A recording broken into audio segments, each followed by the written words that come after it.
I do not need them. She lifted an eyebrow. No riches to offer. Gold cannot buy what you seek. She turned to fully face him now. And what is it you think I seek, Taiwo? Taiwo stepped forward, just a single step, but it was enough to send the world tilting beneath her feet. He raised a hand, his fingers brushing against the silver bangle at her wrist. A light touch, barely there, yet it set fire to her skin. Folake's breath hitched. She had spent her life watching men fall, but now standing before Taiwo, she felt something shift inside her, something dangerous. Taiwo's voice was quieter now, but no less steady. You have spent your life searching for a man who would not fall before you.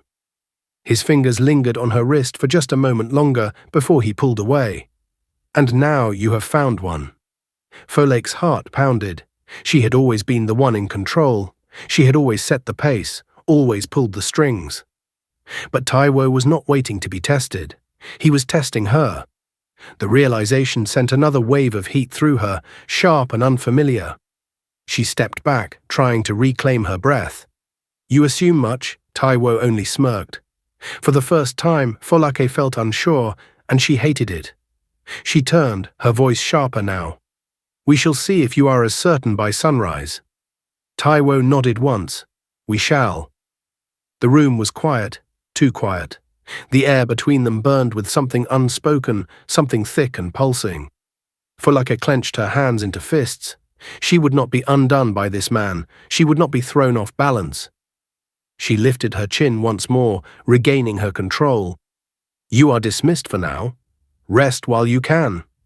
Taiwo gave her one final look, his smirk never fading. Then, without a word, he turned and walked away. Folake let out a slow breath, pressing a hand against her chest. Her heart was still racing. She clenched her jaw. No, she would not be the one to fall. But somewhere deep inside her, a whisper of doubt coiled like a snake. Little did she know, she already had. The great doors of the palace slowly opened. The people of Ibadan held their breath. Everyone had been waiting to see what would happen. Would Taiwo walk out like the others, shaking, scared, running away? Or had something changed? Then he stepped out, tall, calm, his blue robe still resting on his shoulders, his face still strong. He looked just like before, unafraid. But something was different. Folake followed. She did not smirk. She did not hold her head high like she always did. Her eyes were steady, but they did not hold the same fire. The people gasped. The princess has been tamed, someone whispered. It cannot be, another voice cried. She is different. The whispers grew louder, filling the great hall. The princess who had always laughed at men, the princess who had never let anyone win, had finally been claimed. Emperor Adebayo watched closely. He had never seen his daughter like this before. Taiwo, he said at last, you have done what no man before you could. His voice was deep, proud. As promised, half my empire is yours. Taiwo did not smile. He did not bow. He did not even move. Folake's stomach tightened. Something was wrong. Taiwo slowly turned toward her. His eyes, those dark, knowing eyes, held something new. She felt her breath catch. Why did it feel like this was not the end? Then Taiwo spoke. His voice was calm, but the words were heavy. The prophecy, he said, looking at the emperor, never promised a reward, only a price. The whispers stopped. Emperor Adebayo frowned. What do you mean? Taiwo lifted his hands, and then Folake saw it. His fingers, they were fading. The tips of his hands, his arms, they were turning to dust. Folake's heart jumped. No! The court gasped. People stepped back. The elders whispered, the ancestors demand a sacrifice. The man who tames the princess must vanish from this world. Taiwo exhaled, looking at her.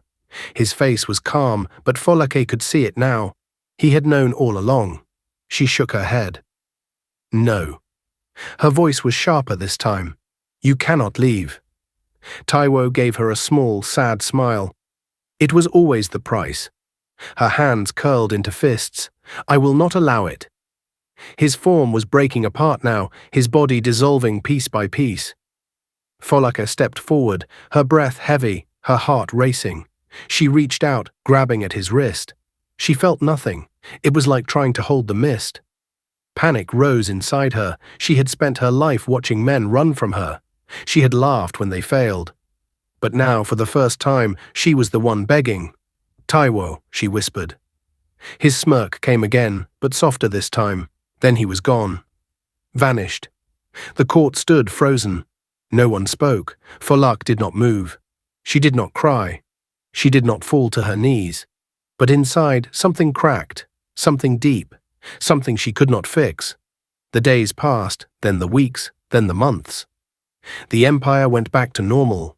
The people talked of Taiwo like a legend, a story to tell their children. But Folake was not the same. She walked through the halls like a ghost. She did not smile. She did not laugh. She ate her food in silence.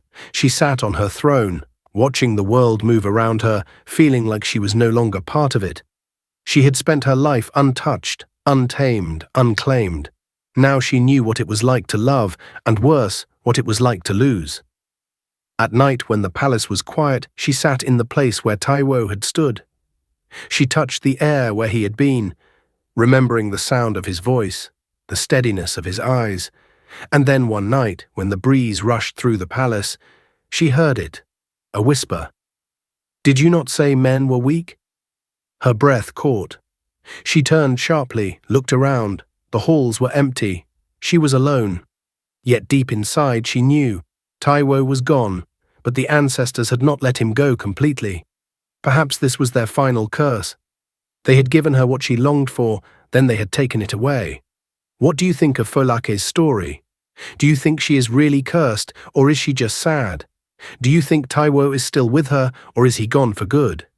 Would you keep trying to hold on to something if it kept slipping away? Thank you so much for watching.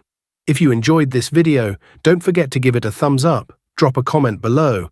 I'd love to hear your thoughts.